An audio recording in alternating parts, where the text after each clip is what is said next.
Bonjour à toutes et à tous, aujourd'hui je vous dis tout ce qu'il faut savoir sur les assurances lorsque vous participez à un track day.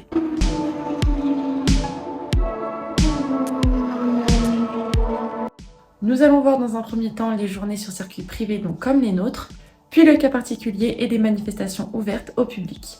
Si vous venez avec votre véhicule homologué route, il y a de grandes chances que votre responsabilité civile du véhicule soit couverte par le contrat d'assurance, y compris pour un usage dans le cadre d'un track day. Les compagnies d'assurance ne peuvent en théorie refuser d'accorder leur garantie responsabilité civile dans ce cadre pour répondre aux obligations de la loi Badinter, mais vérifiez tout de même vos contrats et demandez une attestation pour être tranquille. Dans ce cadre, lors d'un accident sur piste, faisant intervenir votre propre responsabilité civile, vous allez devoir sans doute commencer par assigner au tribunal votre propre compagnie d'assurance, donc la situation va s'annoncer assez compliquée.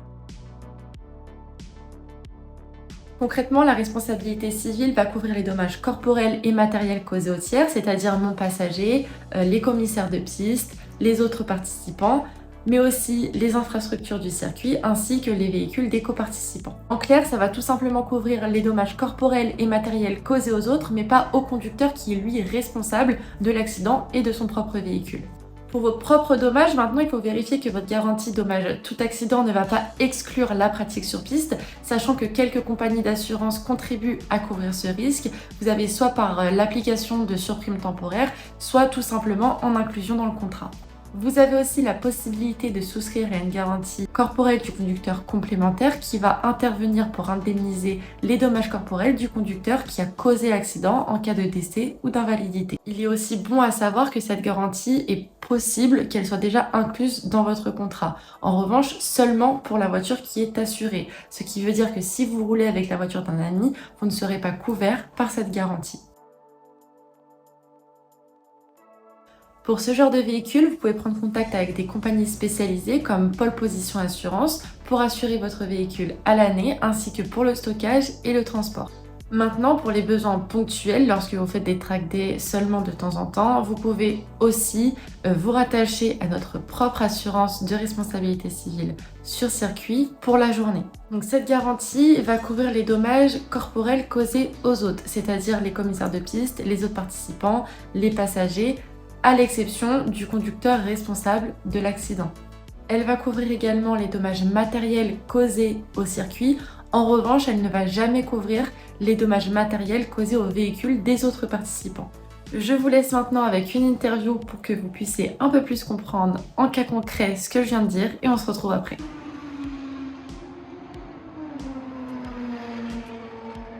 Bon, si malheureusement, en fait, je me fais emboutir ma voiture à l'arrière sur un circuit, il y a trois cas de figure qui peuvent se présenter. La première, je suis juste assuré en responsabilité civile, mais chez un assureur traditionnel qui va me couvrir sur circuit. Auquel cas, mon assureur va faire le recours contre le responsable, qu'il soit assuré ou non, et c'est seulement à l'issue du recours que je serai indemnisé de mes dommages. Deuxième cas de figure, je suis assuré en tout risque, y compris sur circuit, et mon assureur m'a fait une attestation spécifique.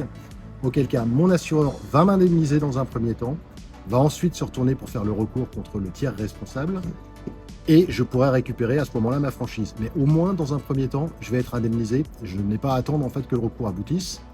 Dernier point, j'ai souscrit juste une RC circuit, auquel cas, là, je suis couvert pour les dommages que je cause aux autres, mais pas mes propres dommages. Donc forcément, il n'y a pas d'indemnisation possible. Donc personne ne fera le recours pour moi, mais je peux néanmoins le faire à titre personnel contre la personne qui m'a heurté.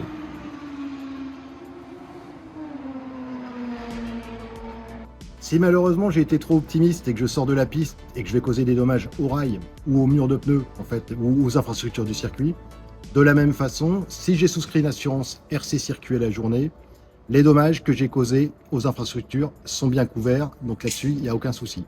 Si j'ai une assurance traditionnelle et que j'ai une attestation de mon assureur, de la même façon, ils prendront en charge les dommages causés aux infrastructures et aux pneus.